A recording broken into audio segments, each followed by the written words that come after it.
Welcome to our channel Craftiiee world. இந்த வீடியோல நம்ம எப்பவுமே பண்ற கிராஃப்ட்ஸ் மாதிரி இல்லாம புதுசா handmade jewelry எல்லாம் எப்படி பண்றது அப்படின்றத இந்த வீடியோல பார்க்க போறோம். சோ நம்மளோட first handmade jewelry என்ன அப்படின்றத பாத்தீங்கன்னா நம்மளோட first jewelry handmade earring. So இந்த வீடியோல எப்படி ஒரு அழகான earring செய்யறது அப்படின்றத பார்க்க போறோம். சோ வாங்க வீடியோக்குள்ள போலாம். சோ first நம்ம வந்துட்டு ஒரு blue color earring செய்ய போறோம். அதுக்காக இந்த மாதிரி சின்னதா இருக்க ஒரு அழகான ஒரு blue color stone எடுத்துட்டு அந்த ஸ்டோன் வந்துட்டு நல்லா திக்கா இருக்க ஒரு அட்டையில வந்துட்டு நம்ம ஸ்டிக் பண்ண போறோம். So chart paper or something but ரொம்ப திக்கா இருக்கணும் அந்த மாதிரி ஒரு அட்டையில வந்துட்டு நம்ம ஸ்டிக் பண்ண போறோம். இந்த மாதிரி நல்லா ஸ்டிக் பண்ணிட்டதுக்கு அப்புறம் அதாவது அந்த ஸ்டோன் வந்துட்டு நல்லா ஒட்டிடணும். அதுக்கப்புறம் அது அவுட்டர் லேயர்ல இந்த மாதிரி வந்துட்டு க்ளூ அப்ளை பண்ணிக்கலாம். ஆக்சுவலி இந்த ஸ்டோன்ஸ் எல்லாமே ஸ்டிக் பண்றதுக்குன்னே தனியாக ஃபெவிக்ரில் அப்படின்ட்டு ஒரு க்ளூ இருக்கு. ஸோ நம்ம அந்த க்ளூ யூஸ் பண்ணோம் அப்படின்னா இந்த மாதிரி ஹேண்ட்மேட் ஜுவல்லரி மேக்கிங்லாம் ரொம்ப பெட்டரா இருக்கும். நான் அந்த க்ளூ தான் யூஸ் பண்ணியிருக்கேன். ஸோ இப்போ இந்த மாதிரி வந்துட்டு அந்த அவுட்டர் லேயரில் க்ளூ ஒட்டிட்டு அதில் இந்த மாதிரி ஒரு குட்டி குட்டி பீட்ஸ் வச்ச செயின் மாதிரி இருக்கும் ஷாப்லலாம் பார்த்தீங்கன்னா அந்த செயின் வந்துட்டு ஸ்டிக் பண்ணியிருக்கேன். நெக்ஸ்ட் இதுக்கு மேலேயுமே அகைன் வந்துட்டு ஒரு அவுட்டர் லேயர் நம்ம க்ளூ அப்ளை பண்ணிடலாம். இப்போ இதில் வந்துட்டு இந்த மாதிரி குட்டி குட்டி ஒயிட் கலர் ஸ்டோன்ஸ் வச்ச மாதிரி செயின் இருக்கும்ல அந்த செயினை வந்துட்டு இந்த ஸ்டோனுக்கு ஏற்ற அளவில் நம்ம கட் பண்ணிவிட்டு அதையுமே இந்த அவுட்டர் லேயரில் ஒட்டிடலாம். ஸோ பார்க்க வந்துட்டு ரொம்பவே அழகான அந்த ஸ்டோனை வந்துட்டு நம்ம 2 அவுட்டர் லேயர் வச்சு ஃபுல்லாக டெக்கரேட் பண்ணியிருக்கோம். ஸோ பார்க்கவே ரொம்ப அழகாக அட்ராக்டிவாக இருக்கும். அந்த ஸ்டோன்ஸ் ஒயிட் கலர் ஸ்டோன்ஸ் வந்து நம்ம அவுட் சைடில் வச்சிருக்கிறதால ரொம்ப அட்ராக்டிவாக இருக்கும். நெக்ஸ்ட் அந்த சார்ட் பேப்பரில் இருந்து ஸ்டோன் அளவுக்கு மட்டும் நம்ம கரெக்ட் ஷேப்பில் கட் பண்ணி எடுத்துடலாம். அதுக்கப்புறம் நம்ம என்ன பண்ண போகிறோம் அப்படின்னு பார்த்தீங்கன்னா ஐபின் சொல்லுவாங்க. ஸோ கார்னரில் வந்துட்டு ஒரு சின்ன ஹோல்ஸ் மாதிரி இருக்கும், அதுதான் வந்துட்டு ஐபின். ஜுவல்லரி மேக்கிங்கில் முக்கியமாக ஐபின் அண்ட் எட்பின் ரெண்டுமே யூஸ் பண்ணுவாங்க. ஸோ இந்த மாதிரி நம்ம ஃபஸ்ட்டு ஐபின் யூஸ் பண்ணிக்கலாம். அந்த ஐபினை வந்துட்டு சின்னதாக கட் பண்ணி எடுத்துக்கலாம். அதாவது நம்ம ஸ்டோன் சைஸுக்கு வந்துட்டு கட் பண்ணி எடுத்துட்டு அதை வந்துட்டு அந்த ஸ்டோன் பின்னாடி ஸ்டிக் பண்ண போகிறோம். அண்ட் தென் ஸ்டிக் பண்ணுறதுக்கு முன்னாடி அந்த கார்னரில் ஹோல்ஸ் மாதிரி இருக்கும்னு சொன்னால் அதை வந்துட்டு கொஞ்சமாக இந்த மாதிரி நீக்கி விட்டுட்டு அதுக்கப்புறம் வந்துட்டு நம்ம ஸ்டோனில் ஸ்டிக் பண்ணிக்கலாம். ஸோ ஸ்டோனோட பேக் சைடில் இந்த மாதிரி வந்துட்டு சின்னதாக க்ளூ அப்ளை பண்ணிட்டு அதில் அந்த ஐபினை வந்துட்டு நல்லா ஸ்டிக் பண்ணிடலாம்.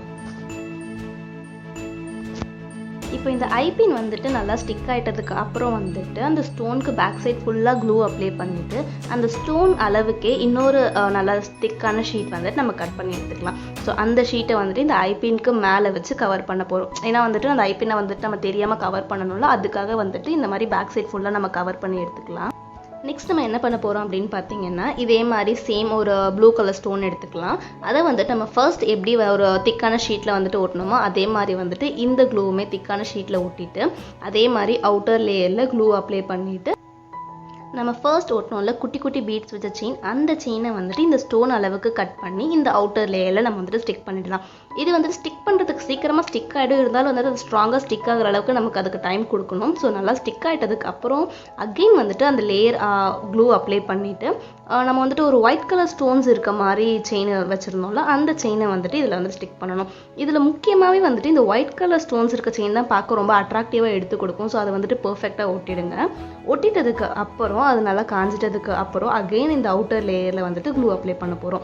ஸோ இது வந்துட்டு நல்லா நம்ம ஃபர்ஸ்ட் செஞ்ச அந்த சைஸை விட கொஞ்சம் பெரிய சைஸில் நம்ம செய்ய போகிறோம். ஸோ அதுக்காக இன்னொரு லேயர் க்ளூ ஒட்டிட்டு அதில் அந்த குட்டி குட்டி பீட்ஸ் இருக்க செயினை வந்துட்டு ஸ்டிக் பண்ண போகிறோம். ஸோ சைஸ் வந்துட்டு டிஃபர் ஆகும். ஏன்னா ஃபர்ஸ்ட் வந்துட்டு ஸ்டோன் சின்னதாக இருந்துச்சு, ஸோ சின்ன பீட் சைஸ் இருக்கும். இப்போ அது அவுட்டர் லேயரில் வந்துட்டு லேயர்ஸ் எக்ஸ்ட்ரா ஆட் ஆகிட்டே போதில்ல, ஸோ செயின் சைஸ்மே வந்துட்டு நம்ம அதுக்கு ஏற்ற மாதிரி கட் பண்ணிக்கணும். இப்போ இந்த குட்டி பீட்ஸ் ஒட்டிட்டு அதை வந்துட்டு அந்த அளவுக்கு மட்டும் நம்ம கட் பண்ணி எடுத்துக்கலாம். ஸோ எக்ஸ்ட்ரா இருக்க திக் ஷீட்ஸ் எல்லாமே கட் பண்ணிவிட்டு அந்த ஸ்டோன் அளவுக்கு மட்டும் நம்ம கட் பண்ணி எடுத்தாச்சு. நெக்ஸ்ட் நம்ம இதை வந்துட்டு இன்னொரு திக் ஷீட்டில் வந்துட்டு ஸ்டிக் பண்ண போகிறோம். ஏன் நம்ம இந்த மாதிரி பண்ணுறோம் அப்படின்னு பார்த்தீங்கன்னா அப்போ தான் நமக்கு வந்துட்டு கம்மல் கொஞ்சம் ஓரளவுக்கு நல்லா திக்காக கிடைக்கும். நம்ம இதே சேம் லேயரில் வச்சுட்டோன்னு வைங்களேன் அது வந்துட்டு ரொம்ப லேஸாக இருக்கும்.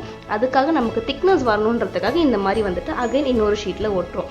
ஸோ அதை ஸ்டிக் பண்ணிட்டதுக்கு அப்புறம் அகெயின் வந்துட்டு ஒரு அவுட்டர் லேயர் ட்ரா பண்ண போகிறோம். ஸோ அவுட்டர் லேயரில் க்ளூ அப்ளை பண்ணி நம்மக்கிட்ட அந்த ஒயிட் கலர் ஸ்டோன்ஸ் இருந்த செயின் இருக்குல்ல அதை வந்துட்டு இப்போ ஸ்டிக் பண்ணிடலாம். ஸோ எல்லாமே கரெக்டாக அந்த அளவுக்கு இருக்கணும், அந்த அளவுக்கு ஏற்ற மாதிரி நம்ம கட் பண்ணி ஸ்டிக் பண்ணிடலாம். எக்ஸ்ட்ராஸ் இருந்துச்சுனாலும் அதுக்கப்புறம் வந்து நம்ம கட்டர் யூஸ் பண்ணி கட் பண்ணிடலாம். ஸோ இந்த மாதிரி வந்து அந்த ஒயிட் கலர் ஸ்டோன்ஸ் ஒட்டிட்டு அகைன் இன்னொரு லேயர் கொடுக்க போகிறோம். ஏன்னா இது வந்துட்டு கம்மலுக்கு பாட்டமாக இருக்கும்ல அது வந்துட்டு நம்ம செய்கிறோம். ஸோ இது வந்துட்டு கொஞ்சம் சைஸ் பெருசாக இருந்தால் தான் பார்க்க ரொம்ப அட்ராக்டிவாக அழகாக தெரியும். அதுக்காக நம்ம லேயர்ஸ் வந்துட்டு ஆட் பண்ணிகிட்டே போகிறோம். ஸோ நெக்ஸ்ட் இன்னொரு லேயர் வந்துட்டு க்ளூ அப்ளை பண்ணிவிட்டு அதுலேயுமே வந்துட்டு ஒயிட் கலர் ஸ்டோன்ஸ் இருக்க செயின் தான் நான் ஓட்டுறேன். பிகாஸ் ஒயிட் கலர் ஸ்டோன் இருக்க செயின்ஸ் பார்த்தீங்கன்னா ரொம்பவே அட்ராக்டிவாக அந்த ஒயிட் கலர் ஸ்டோன்ஸ்லாம் அவ்வளோ அழகாக எடுத்து கொடுக்கும் நீங்கள் செஞ்சு ஃபைனல் அவுட்புட் பார்த்தீங்கன்னா. ஸோ இந்த மாதிரி வந்துட்டு ஃபுல்லாக அந்த லேயர் ஃபுல்லாக நம்ம வந்து ஒயிட் கலர் ஸ்டோன்ஸ் வச்சு கவர் பண்ணிடலாம். இந்த மாதிரி கவர் பண்ணிட்டதுக்கு அப்புறம் ஃபைனலாக நம்ம வந்துட்டு இன்னொரு லேயர் க்ளூ கொடுக்க போகிறோம். ஸோ ஐ திங்க் இதுதான் வந்துட்டு ஃபைனல் ஸ்டேஜ். இந்த மாதிரி இன்னொரு லேயர் க்ளூ கொடுத்துட்டு அதுலேயுமே நம்ம வந்துட்டு செயின் ஸ்டிக் பண்ண போகிறோம். இதில் வந்துட்டு ஃபைனலாக இருக்கிறதுக்காக அந்த குட்டி குட்டி பீட்ஸ் இருக்க செயின் வந்துட்டு ஸ்டிக் பண்ணிடலாம். ஏன்னா நம்மளோட ஃபர்ஸ்ட் லேயருமே இந்த குட்டி குட்டி பீட்ஸ் இருக்கிற செயின் தான். அண்ட் தென் லாஸ்ட் லேயருமே அதை வச்சு ஃபினிஷ் பண்ணும்போது ஃபினிஷிங் டச் ரொம்பவே அழகாக இருக்கும். ஸோ இந்த மாதிரி வந்துட்டு ஃபுல்லாக அந்த ஸ்டோன்ஸ் எல்லாமே அதில் நல்லா ஸ்டிக் ஆகி ஃபுல்லாக காஞ்சிட்டதுக்கப்புறம் அந்த ஸ்டோன் அளவுக்கு அந்த பேப்பரை நம்ம கட் பண்ணி எடுத்துடலாம். அகெயின் சொல்கிறேன், இந்த ஷீட் வந்துட்டு ரொம்பவே திக்கான ஷீட்டாக இருக்கணும். ஸோ அதை வந்துட்டு ரொம்ப கேர்ஃபுல்லாக பார்த்துக்கோங்க. ஏன்னா கம்மல் வந்துட்டு லேஸாகவும் இருக்கக்கூடாது, ரொம்ப வெயிட்டாகவும் இருக்கக்கூடாது. ஸோ திக்காக இருக்கணும். ஸோ நெக்ஸ்ட் என்ன பண்ண போகிறோம் அப்படின்னு பார்த்தீங்கன்னா, அகெயின் வந்து நம்ம ஒரு ஐபின் யூஸ் பண்ண போகிறோம். ஸோ அந்த ஐபினை வந்துட்டு இந்த மாதிரி ஆஃபாக கட் பண்ணிவிட்டு அந்த ஐபினை இந்த ஸ்டோனோட பேக் சைடில் இந்த மாதிரி டாப் கார்னரில் வந்து நம்ம ஸ்டிக் பண்ண போகிறோம். அதாவது மேலே வந்துட்டு அந்த இப்படி கூர்மையாக இருக்குல்ல, அந்த இடத்துல வந்துட்டு இந்த மாதிரி ஸ்டிக் பண்ண போகிறோம். ஸோ அந்த ஐபின் கொஞ்சம் காஞ்சிட்டதுக்கு அப்புறம் இந்த ஸ்டோனுக்கு பேக் சைட் ஃபுல்லாக நம்ம வந்துட்டு க்ளூ அப்ளை பண்ணிவிட்டு இந்த ஸ்டோன் அளவுக்கு இன்னொரு திக் ஷீட் கட் பண்ணி அதையுமே இதுக்கு பேக் சைடில் இந்த மாதிரி அட்டாச் பண்ணிடலாம். இப்போ நம்மளோட 2 ஸ்டோன்ஸுமே ரெடி ஆயிடுச்சு. அதாவது கம்மலோட பாட்டம் அண்ட் டாப் ரெண்டுமே ரெடி ஆயிடுச்சு. இதுக்காக இந்த கனெக்ட்டுக்காக தான் வந்து நம்ம அந்த ஐபின் யூஸ் பண்ணோம். ஸோ இந்த மாதிரி மேலே அந்த ஐபின் வந்து நம்ம கொஞ்சம் நீக்கி விட்டோம்ல, அதில் வந்துட்டு கீழே இருக்க ஐபினை இந்த மாதிரி மாட்டி விட்டுறோம்னா நம்மளோட கம்மல் ரெடி ஆயிடுச்சு. அண்ட் தென் மாட்டி விட்டுட்டு முக்கியமாக அந்த கம்மலில் நீக்கி விட்டுருந்தோம்ல அந்த ஐபினை, அதை வந்து நல்லா ஸ்ட்ராங் பண்ணிவிடுங்க. அப்போ தான் வந்துட்டு இது கீழே விழுந்துடாது. ஸோ நல்லா ஸ்ட்ராங் பண்ணி விட்டுடணும். நெக்ஸ்ட் நம்ம என்ன பண்ண போகிறோம்னா, கம்மலுக்கு திருகாணி ரொம்பவே அவசியம்ல. திருகாணி இருந்தால் தானே கம்மல் போட முடியும். ஸோ அதுக்காக இதுக்கு திருகாணியை நம்ம அட்டாச் பண்ணிடலாம். ஸோ திருகாணிக்குனே தனியாக வந்துட்டு பின் இருக்குது. லைக் எப்படி இருக்குன்னா போட் பின் மாதிரி இருக்கும். அந்த மாதிரி பின் வந்து நம்ம இந்த மாதிரி திருகாணியில் வந்துட்டு அட்டாச் பண்ணிட்டோம்னா பர்ஃபெக்ட் ஆகிடும். ஸோ இப்போ நம்மளோட கம்மல் வந்துட்டு ஃபுல்லாகவே அழகாக ரெடி ஆகிடுச்சு. ஃபைனலாக அதுக்கு வந்துட்டு பட்டன் போட்டு பட்டன் யூஸ் பண்ணிக்கலாம். இல்லை நீங்கள் வந்துட்டு அந்த திருகாணி மாதிரி இருக்கும்ல கோல்டன் கலரில், அது கூட யூஸ் பண்ணிக்கலாம். ஸோ இந்த மாதிரி ஃபைனலாக நம்மளோட கம்மல் வந்துட்டு ஃபுல்லாக அழகாக ரெடி ஆகிடுச்சு. அண்ட் தென் அதோட பேரான ஜோடி கம்மலுமே ரெடி ஆகிடுச்சு. ஸோ இந்த மாதிரி 2 கம்மலுமே பர்ஃபெக்டாக அழகாக ரெடி ஆகிடுச்சு. அந்த ஒயிட் கலர் ஸ்டோன்ஸ்னால் பார்த்தீங்கன்னா ரொம்பவே அழகாக அந்த ப்ளூ கலர் ஸ்டோனுக்கு ஒயிட் கலர் ஸ்டோன் பக்காவாக எடுத்து கொடுத்துருக்கு. ஸோ பார்க்கவே ரொம்ப அழகாக இருக்குது. நம்ம சேனலில் இதுதான் ஃபர்ஸ்ட் ஜுவல்லரி மேக்கிங் வீடியோ. இந்த வீடியோ கண்டிப்பாக உங்களுக்கு பிடிச்சிருக்குன்னு நினைக்கிறேன். இதே மாதிரி ஃபர்தராக ஜுவல்லரிஸ் நான் இன்னும் என்னென்ன மேக் பண்ணணும்னு நீங்கள் நினைக்கிறீங்களோ அதை கமெண்ட் செக்ஷனில் சொல்லுங்கள். ஸோ கண்டிப்பாக நெக்ஸ்ட் வீடியோவில் நான் அதை வந்துட்டு ட்ரை பண்ணி உங்களுக்காக வீடியோ போடுறேன். அண்ட் மறக்காமல் கிராஃப்டிவல் சேனலுக்கு சப்ஸ்கிரைப் பண்ணிவிடுங்க. தேங்க்ஸ் ஃபார் வாட்சிங்.